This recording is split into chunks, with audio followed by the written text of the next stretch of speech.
আপনার সন্তানটা কবরের ভিতরে অনেক কষ্টে আছে। এই কথাটা বলার পরে মা দুঃখিনী একটা মুচকি হাসি মারলো।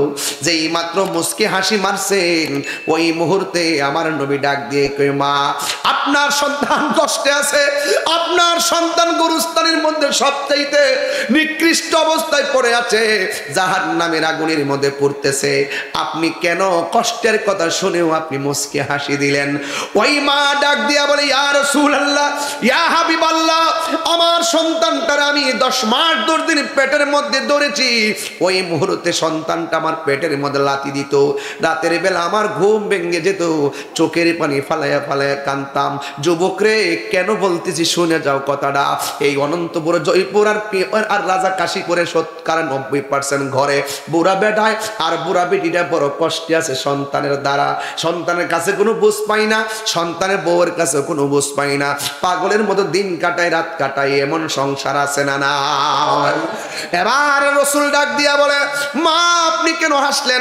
মহিলা ডাক দিল, ইয়া রাসূলুল্লাহ, সন্তানটার পেটের মধ্যে লইয়া আমি দিন কাটাইছি, রাত কাটাইছি, রাতের বেলা সন্তান পেটের মধ্যে লাথি মারছে, আমার ঘুম ভাঙে গেছে, এমন একটা ব্যথা উঠছে, সন্তানের বাবার কাছে আমি কান্নার আওয়াজটা পৌঁছাই নাই, সকালবেলা চোখের পানি বুক ভেসে গেছে, মানুষ দেখলে বড় শরম, মানুষের কাছে আমি সন্তানের কষ্টের কথা বলি কেমনে?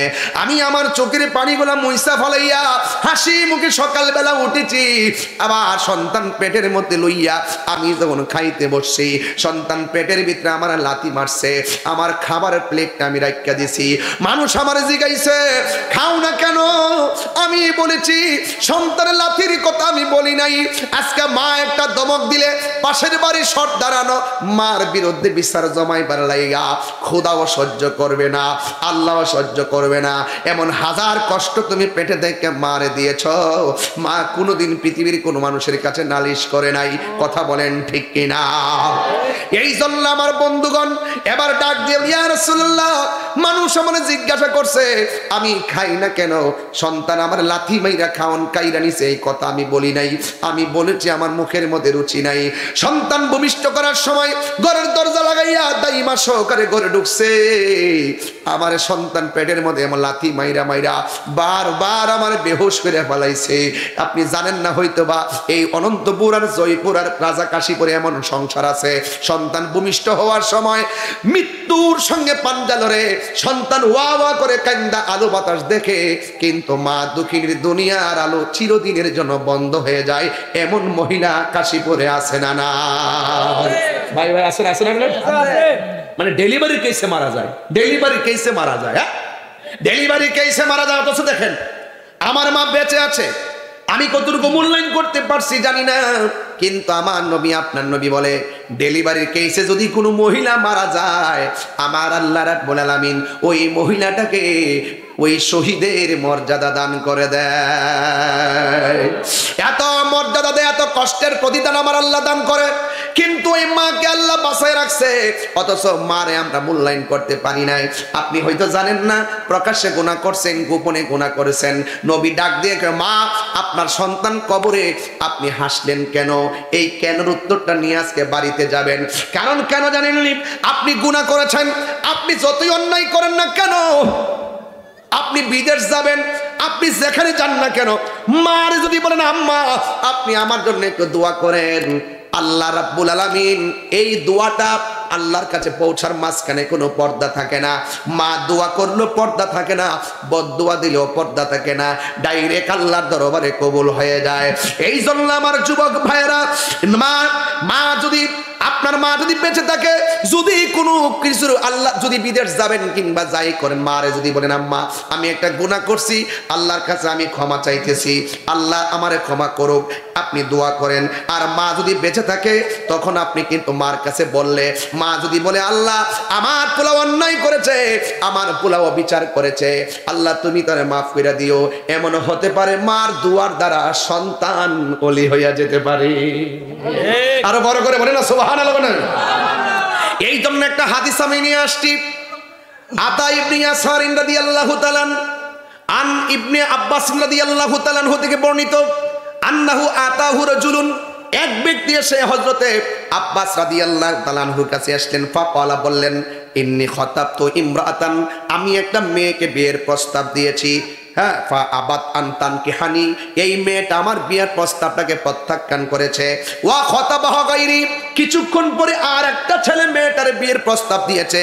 ফা আহাব্বাত আনতান কিহাহু, তখন ওই ছেলেটার প্রস্তাবে মেয়েটা রাজি হয়ে গেল, এমনকি মেয়েটার সঙ্গে ছেলেটার বিয়ে হয়ে গেল। ফাগিরতু আলাইহা ফাকাতালতুহা, আমি একটু রাগান্বিত হয়েছি, আমি মেয়েটার বিয়ের প্রস্তাব দিলাম, রাজি হলো না, কিন্তু আরেকটা ছেলে মেয়ের প্রস্তাব দিল, রাজি হয়ে গেল। এই জন্য আমি রাগান্বিত হইয়া ফাকাতালতুহা, আমি মেয়েটাকে নিজের হাতে হত্যা করেছি। ফাহাল্লি মিন তাওবাতিন, হে ইবনে আব্বাস, আল্লাহর কাছে আমার কোনো তওবার দরজা খোলা আসেনি। আল্লাহু আকবার কর না কেন? এখন قال ইবনে আব্বাস রাদিয়াল্লাহু তাআলা আনহু বলেন, উম্মুকা হাইয়াতুন, তোমার আম্মা জিন্দা আসেনি? ক্বালা লা, সে বলল না। ক্বালা, তবে ইবনে আব্বাস রাদিয়াল্লাহু তাআলা আনহু বললেন, তুব ইলাল্লাহি আযজা ওয়া জাল্লা, তুমি আমার আল্লাহর কাছে তওবা করো। ওয়া তাকাররাব ইলাইহি মাসতাতা'তা, হয়তোবা এমন হতে পারে তোমার তওবার দ্বারা, তোমার চেষ্টার দ্বারা আল্লাহর নিকটে যেতে পারবা। কিন্তু এই মুহূর্তে আতা ইবনে ইয়াসার বলতেছেন, ফাযাহাবতু, আমি গেলাম, ফাসাআলতু ইবনে আব্বাস রাদিয়াল্লাহু তাআলা আনহু, আমি ইবনে আব্বাস রাদিয়াল্লাহু তাআলা আনহুর কাছে গেলাম, যাইয়া ইবনে আব্বাসকে জিজ্ঞাসা করলাম, লামা সাআলতাহু আন হায়াতি উম্মিহি, ও ইবনে আব্বাস, ছেলেটা মেয়েটাকে খুন করেছে, আপনি ছেলেটাকে কেন বললেন তার মা বেঁচে আছে কিনা? আপনি তো বলতে পারতেন আল্লাহর কাছে তওবা করো, কিন্তু আপনি কেন বললেন তার মা বেঁচে আছে কিনা? ফাকালা ইবনে আব্বাস বলেন, ইন্নী লা আলামু আমালান, আমি আল্লাহ রাব্বুল আলামিনের কাছে এমন উত্তম আমল আর দেখি নাই, যে কি কয় আকরাবা ইলাল্লাহ, আল্লাহর নিকটে পৌঁছার জন্য এমন উত্তম আমল সম্পর্কে আমি এর অধিক জানি না। কয় কি? কয় মিন বিরিল ওয়ালিদা, মা বাবার অনুগত সন্তান হইলে মা বাবার কাছে যদি যাইয়া বলতো, মার কাছ থেকে যদি দোয়া নিতে পারতো, তাইলে তার জন্য একটা নাজাতের দরিয়া হতে পারতো।